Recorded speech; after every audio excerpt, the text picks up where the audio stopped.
नमस्कार दर्शकों, पंडित ज्योतिष चैनल में आप सभी का हार्दिक स्वागत है। आज मैं आपको रामा एकादशी व्रत कथा संपूर्ण सुनाने जा रहा हूँ मातम्य विधि सहित। वीडियो पूरा अंत तक देखिए एवं वीडियो देखने से पहले आप हमारे चैनल को सब्सक्राइब कीजिए, वीडियो लाइक कीजिए। व्हाट्सएप, फेसबुक, इंस्टाग्राम एवं सभी प्रकार की सोशल नेटवर्किंग साइट्स पर हमारे वीडियो को अधिक से अधिक शेयर भी कीजिए और साथ ही सब्सक्राइब बटन के बराबर में जो बेल आइकन है उसको दबाकर ऑल नोटिफिकेशंस को ऑन कर लीजिए, जिससे कि सनातन धर्म से संबंधित सभी प्रकार की जानकारी एवं वीडियो आपको मुफ्त में एवं समय से प्राप्त हो सके। दर्शकों, रमा एकादशी का संपूर्ण मातम हम लोग श्रवण करेंगे।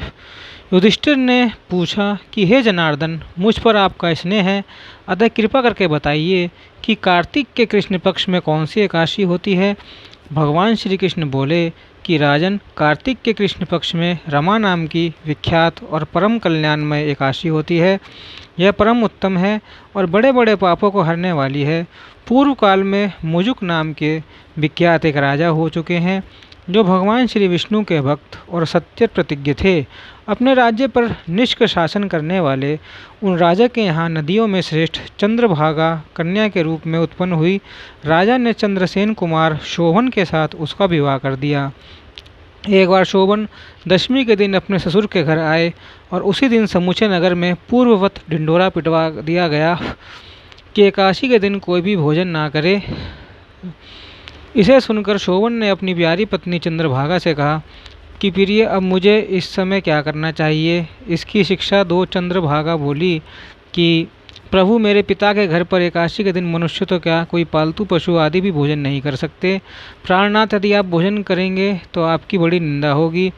इस प्रकार मन में विचार करके अपने चित्त को दृढ़ कीजिए। शोभन ने कहा कि प्रिय, तुम्हारा कहना सत्य है, मैं भी उपवास करूँगा।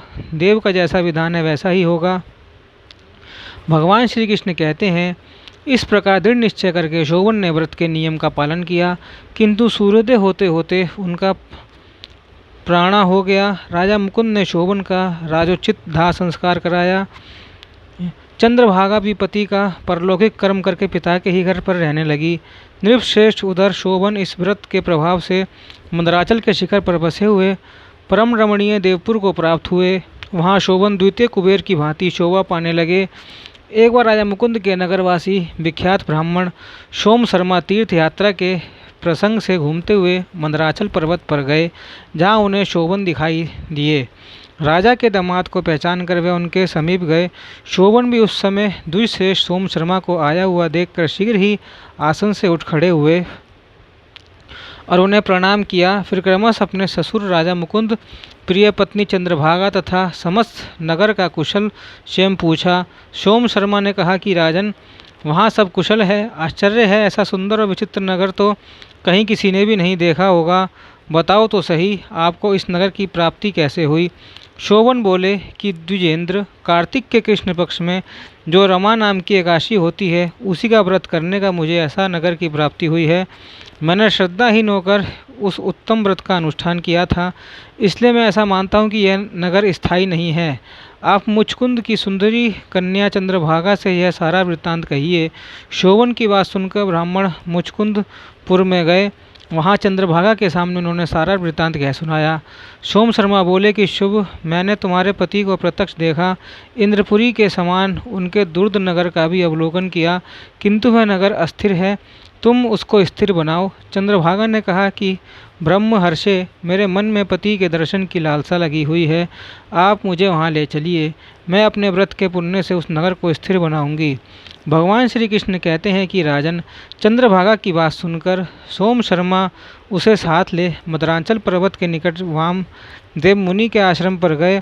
वहाँ ऋषि के मंत्र की शक्ति तथा एकादशी सेवन के प्रभाव से चंद्रभागा का शरीर दिव्य हो गया तथा उसने दिव्य गति प्राप्त कर ली।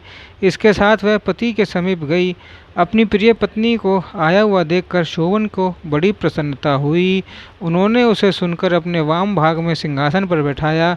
तदनंतर चंद्रभागा ने अपने प्रियतम से वह प्रिय वचन कहा, नाथ, मैं हित की बात कहती हूँ, सुनिए। जब मैं 8 वर्ष से अधिक की उम्र की हुई, तब से लेकर आज तक मेरे द्वारा किए हुए एकादशी व्रत से जो पुण्य संचित हुआ है, उसके प्रभाव से यह नगर कल्प के अंत तक स्थिर रहेगा तथा सब प्रकार के मनोवैभव से समृद्धशाली रहेगा।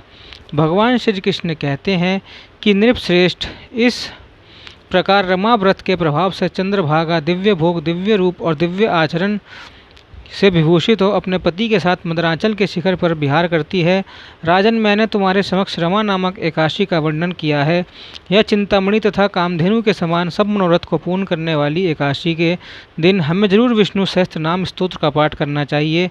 अथवा तो आप सुन लेना, जो लोग पाठ नहीं करते उनके लिए पाठ का लिंक मैं डिस्क्रिप्शन में दे दूँगा, आप सुन लीजिएगा और औरों को भी सुनाइएगा, शेयर कर दीजिएगा। ओम नमो नारायणाय, ओम नमो भगवते वासुदेवाय। इस प्रकार रामा एकादशी व्रत कथा संपूर्ण।